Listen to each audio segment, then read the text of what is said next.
గతంలోనే ఎన్నోసార్లు మనం దీని మీద ఎన్నో పోరాటాలు చేయడం జరిగింది. గతంలో ఇక్కడ గిరిజనులు గ్రావెల్ ఎత్తడం వల్ల జరుగుతున్న నష్టాన్ని గురించి ఆ రోజున నా దృష్టికి తీసుకొస్తే దీన్ని గిరిజనులందరినీ అండగా ఉండాలని చెప్పి ఆ రోజున ఇక్కడ జరుగుతున్న అక్రమ తవ్వకాలకి అడ్డుకట్టేశాము. దాన్ని ఆపినందుకు తెలుగుదేశం పార్టీ నాయకుల మీద కూడా అలానే గిరిజనుల మీద కూడా కేసులు పెట్టడం జరిగింది. అవన్నీ కూడా మీకు గతంలో మీరు అందరూ కూడా చూసారు. ఇక్కడ చూస్తున్నారు, దాదాపు 60 అడుగుల లోతున గ్రావెల్ అంతా కూడా తవ్వేశారు. వందలాది ఎకరాలు, రోజుకి 200-300 టిప్పర్లు ఇక్కడి నుంచి వెళ్తున్నాయి. దీన్ని బట్టి అర్థం చేసుకోవచ్చు ఎంత గ్రావెల్ ఇక్కడి నుంచి తరలిపోయింది. ఇలాంటి ఎన్నో గ్రావెల్ ఉన్నాయి. మనకి కోడలూరు మండలంలో ఉన్నాయి, బుచ్చి మండలంలో ఉన్నాయి.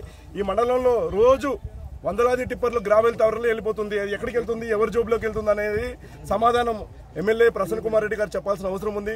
ఆ డబ్బు హైదరాబాద్కి వెళ్తుందని చెప్పి మాకైతే ఇక్కడ ఉన్న గ్రామస్తులందరూ కూడా చెప్తున్నారు. మీరు పెద్ద భవనతులు కడుతున్నారని, అలానే రియల్ ఎస్టేట్లో ఇన్వెస్ట్ చేస్తున్నారని. ఇవన్నీ డబ్బులు ఎక్కడి నుంచి వచ్చాయి? మీరు సాధారణ ఎమ్మెల్యే, మీరు ఎటువంటి వ్యాపారాలు చేయట్లేదు. సాధారణ ఎమ్మెల్యేకి వచ్చే జీతము 1,25,000 రూపాయలు.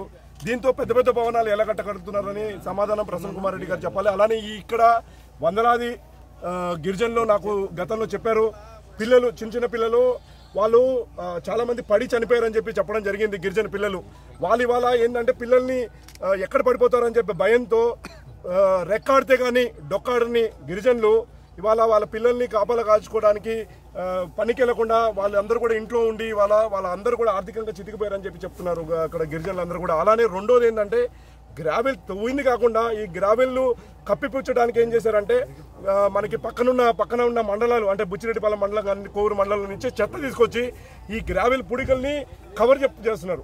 దానివల్ల ఏమవుతుందంటే గ్రౌండ్ వాటర్ అంతా కూడా బాగా డ్యామేజ్ అయిపోయి వాటర్ కంటామినేషన్ వల్ల ఇక్కడ ఉన్న గిరిజనులు అందరూ మంచినీళ్ళు తాగి చాలా మంది జబ్బులు పాలు అయిపోయి లక్షల రూపాయలు ఇవాళ ఖర్చు అవుతుంది వాళ్ళ ఏదైనా హాస్పిటల్కి వెళ్తే.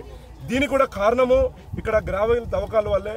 ఖచ్చితంగా రేపు తెలుగుదేశం పార్టీ అధికారంలో వస్తుంది. ఎమ్మెల్యేగా వేమిరెడ్డి ప్రశాంత్ రెడ్డి గారు గెలుస్తారు. ఎవరైతే ఈ గ్రావెల్ దందా చేపట్టారో వాళ్ళ మీద తప్పనిసరిగా విచారణ జరుపుతాము. ఎవరి మీద అయితే అక్రమ కేసులు బనాయించారో అవన్నీ కూడా ఖచ్చితంగా తెలుగుదేశం పార్టీ వచ్చిన తర్వాత తొలగిస్తామని చెప్పి ఈ సందర్భంగా తెలియజేస్తున్నాం. ఇది ఇకనైనా ఆపాలి. ఇప్పుడు కూడా ఎలక్షన్ కోడ్ ఉంటే కూడా ఇంకా కూడా దీన్ని ఆపకుండా ఇంకా కూడా ఇక్కడ దందా కొనసాగిస్తున్నారు. దీన్ని బట్టి మనం అర్థం చేసుకోవచ్చు. ఇవాళ ఈ మీడియా ముఖంగా మేము అందరూ కూడా తెలియజేస్తున్నాం, ఆలోచించండి. ఎవరు ఉన్న సమయంలో ఇక్కడ మన కోవూరు నియోజకవర్గం అభివృద్ధి చెందింది, మళ్ళీ ఎవరు అధికారంలోకి వస్తే మళ్ళీ మన కోవూరు నియోజకవర్గం అభివృద్ధి చెందుతుంది. వాళ్ళ వేమిరెడ్డి ప్రశాంత్ రెడ్డి గారు మన అందరూ కూడా హామీ ఇస్తున్నారు.